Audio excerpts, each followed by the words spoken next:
Next जो आपका phylum है वो है आपका सिलेंट्रेटा। ठीक है, सिलेंट्रेटा है आपका नेक्स्ट फाइलम।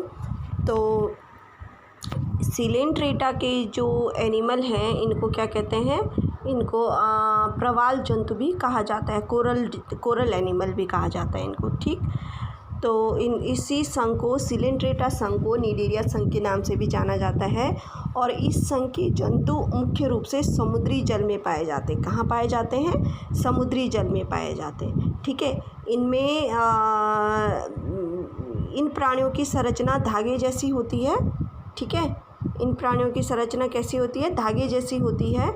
और जंतुओं में रक्त नहीं होता, फिर भी ये श्वसन करते हैं। कैसे श्वसन करते हैं? फिर ये डिफ्यूजन मेथड से श्वसन करते हैं, यानी पानी में घुली हुई ऑक्सीजन को लेते हैं और वहीं कार्बन डाइऑक्साइड को एक्सक्रीट करते हैं। ठीक है, इसमें श्वसन तंत्र, उत्सर्जन तंत्र, परिसंचरण तंत्र कुछ भी नहीं पाया जाता। मतलब कोई भी तंत्र इसमें वेल डेवलप नहीं पाया जाता। डेवलप मतलब होता ही नहीं है। ठीक है, जैसे कि मैंने आपको बताया कि जो प्रोटोजोआ संघ है उसमें एक कोशिकीय जीव आते हैं। ठीक है, पोरीफेरा में बहुकोशिकीय जीवों का आना स्टार्ट हो जाता है। क्लियर? इसीलिए जो व्हीटेकर ने है वो प्रोटोजोआ को अलग ही एक कोशिकीय जीव में रखा है और बाकी की जो 9 संघ हैं उनमें बहुकोशिकीय जीवों को रखा है। ठीक, सिलेंट्रेटा आते आते तक उत्तकीय स्ट्रक्चर डेवलप होने लग जाता है, यानी बहुत सारे ग्रुप सेल के बनने स्टार्ट हो जाते हैं। इसके बावजूद भी यहाँ पर क्या है, कोई भी जो सिस्टम है वो ऑर्गेनिज्म में दिखाई नहीं पड़ता। क्लियर? आप देख लीजिए, यहाँ पर एक बहुत इम्पॉर्टेंट चीज़ है, आपको आगे के लिए फर्दर स्टडी के लिए या जीके के लिए आपको याद रखना है। ग्रेट बैरियर रीफ आपने सुना होगा जीके में कभी, ग्रेट बैरियर रीफ के बारे में आपने सुना होगा, जो ऑस्ट्रेलिया के उत्तर पूर्व में स्थित है। उसका निर्माण इन जंतुओं के द्वारा ही हुआ है।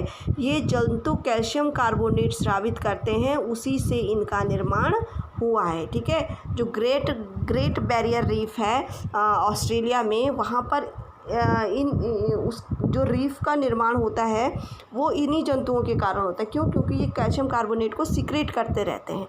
ठीक है, नेक्स्ट इनकी प्रॉपर्टी क्या होती है सिलेंट्रेटा की, कि ये क्या होते हैं, ये द्विपार्श्विक होते हैं, यानी इनका शरीर द्विपार्श्विक होता है। द्विपार्श्विक का मतलब क्या होता है कि इनकी बॉडी को हम 2 पार्ट में ऐसे डिवाइड कर सकते हैं। क्लियर?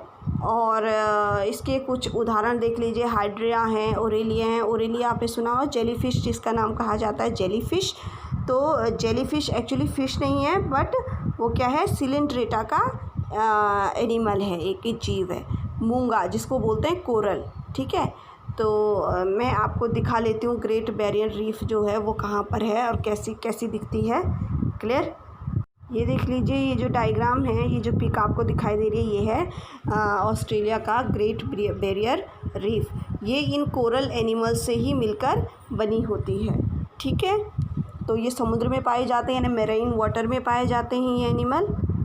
ओके, नेक्स्ट देख लेते हैं इसमें कि अब इसके उदाहरण आपने देख लिए, हाइड्रा हो गया, ओरेलिया यानी जेलीफिश हो गई।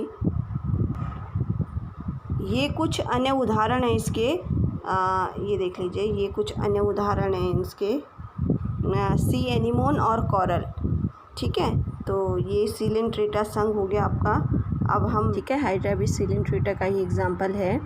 एक और लक्षण इनमें होता है कि इनमें कुछ दंश कोशिकाएँ पाई जाती हैं। दंश कोशिकाएँ मतलब ये देखिए, ये जो इसके ये जो ऑर्गन इसमें पाए जाते हैं, ये क्या है, दंश कोशिकाएँ पाई जाती हैं इनमें। इनसे क्या करते हैं, ये अपना फूड लेते हैं, अपना बचाव करते हैं, डंक मारते हैं।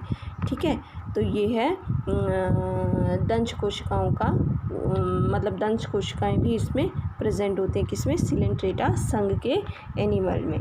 ठीक है, नेक्स्ट की इनकी जो बॉडी होती है वो द्विपार्श्विक होती है। मतलब इसकी बॉडी को हम 2 पार्ट में बांट सकते हैं, ऐसे 2 पार्ट में बांट सकते हैं। एक पार्ट इधर का हो गया, एक पार्ट इधर का हो गया। इसको कहते हैं बाइलेटरल सिमिटी, यानी द्विपार्श्विक समिति इसकी बॉडी की होती है। क्लियर? इसके अलावा मैंने और बता दिया आपको कि इसमें उत्तकीय संरचना स्टार्ट हो जाती है।